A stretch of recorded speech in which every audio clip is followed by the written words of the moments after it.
Selamat pagi, Bapak, Ibu, dan saudara-saudari sekalian yang terkasih di dalam Tuhan Yesus.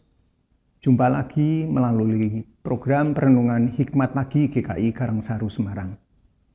Sebelum memulai membaca dan merenungkan firman Tuhan, mari kita awali dengan berdoa lebih dahulu. Bapa, terima kasih atas anugerah hari yang baru yang Tuhan sudah curahkan di dalam hidup kami. Mohon tuntun dan pimpin untuk kami dapat melakukan segala aktivitas kami dari pagi hingga sore nanti dengan baik. Sebelumnya kami akan mengawali membaca dan merenungkan sebagian dari firman-Mu. Kiranya Tuhan sertai kami, agar kami dapat memahami akan firman-Mu, sehingga mengerti apa yang Tuhan inginkan melalui hidup kami. Terima kasih Bapa. Di dalam nama Tuhan Yesus kami berdoa. Amin. Tema kita pada hari ini adalah tanda kehadiran Allah di tengah dunia. Bacaan diambil dari Yohanes pasal 6 ayat 56 dan 57. Siapa saja yang makan dagingku dan minum darahku, ia tinggal di dalam aku dan aku di dalam dia. Sama seperti Bapa yang hidup mengutus aku, dan aku hidup oleh Bapa, demikian juga siapa saja yang memakan aku akan hidup oleh aku. Demikianlah sabda Tuhan. Syukur kepada Allah.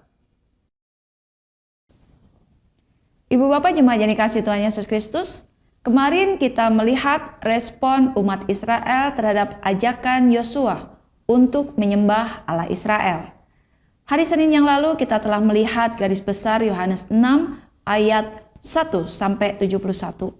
Di mana dalam Yohanes 6 ayat 60 sampai 66 digambarkan akan adanya pengkhianatan dan banyak orang yang mengundurkan diri dari kerinduan mengikut Yesus.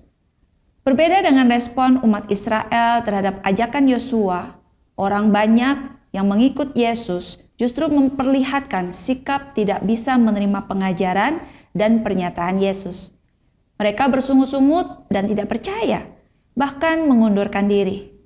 Pengajaran Yesus itu dipandang keras, sulit diterima, dan menggoncangkan iman mereka. Yesus berkata, "Minum darahku." Yohanes 6 ayat 53 sampai 54. Artinya hidup Yesus adalah milik Allah, dan kalau mereka harus minum darahku, maksudnya adalah mereka harus memasukkan, menerima, dan memiliki kehidupan Yesus ke dalam kehidupan mereka. Mereka harus mengisi kehidupan, yaitu hati, pikiran, dan perbuatan mereka dengan hidup teladan kehidupan Yesus. Sehingga mereka mengalami kepenuhan hidup di dalam Kristus dalam persekutuan dengan Bapa. Dengan demikian kita bisa memahami perkataan Yesus yang menyatakan, "Tinggallah di dalam aku dan aku di dalam dia." Yohanes 6 ayat 56. Orang percaya atau gereja Tuhan tidak hanya dipanggil untuk bersekutu, koinonia, dengan sesama di dalam dunia, tetapi juga bersekutu di dalam persekutuan antara Bapa dan Yesus, sehingga gereja ada di dalam Allah dan Allah ada di dalam gereja. Dengan demikian gereja menjadi tanda kehadiran Allah di tengah dunia. Bagaimana dengan GKI? Sudahkah GKI menjadi tanda kehadiran Allah di tengah dunia? Dalam momentum perayaan ulang tahun GKI, kita diingatkan untuk menjadi gereja yang membawa tanda kehadiran Allah di tengah Indonesia. Sebagai warga GKI, mari kita terus berdoa agar GKI tinggal di dalam Kristus Yesus, sehingga GKI juga di dalam Bapa, dan GKI dapat terus menjadi tanda kehadiran Allah di tengah Indonesia. Marilah kita terus berproses tinggal di dalam Yesus dalam seluruh aspek kehidupan kita sebagai pribadi, anggota keluarga, anggota masyarakat, dan tentunya anggota gereja. Gereja adalah tanda kehadiran Allah di tengah dunia. Amin. Mari kita berdoa.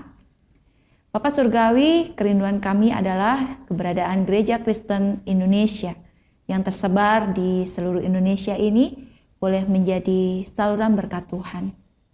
Tuhan yang berproses melalui setiap kami, sehingga keberadaan GKI sungguh menjadi berkat bagi orang-orang di sekitar, dan sungguh mendatangkan damai sejahtera-Mu ya Allah, mendatangkan sukacita, mendatangkan kebaikan dan pemulihan juga bagi bangsa ini. Terima kasih untuk firman Tuhan yang boleh kami renungkan pada pagi ini, dan kami mempersembahkan kehidupan kami, seluruh kegiatan yang kami lakukan hari ini, bukan kami jalani dengan kekuatan kami sendiri, tapi kami boleh jalani bersama dengan Tuhan, hikmat bijaksana yang daripada Engkau, pimpinanmu, sehingga segala sesuatu yang kami lakukan menyenangkan hatimu, mendatangkan berkat bagi orang-orang di sekitar kami. Di dalam nama Tuhan Yesus, kami sudah berdoa. Amin. Selamat pagi, selamat berkarya. Tuhan Yesus memberkati kita semua.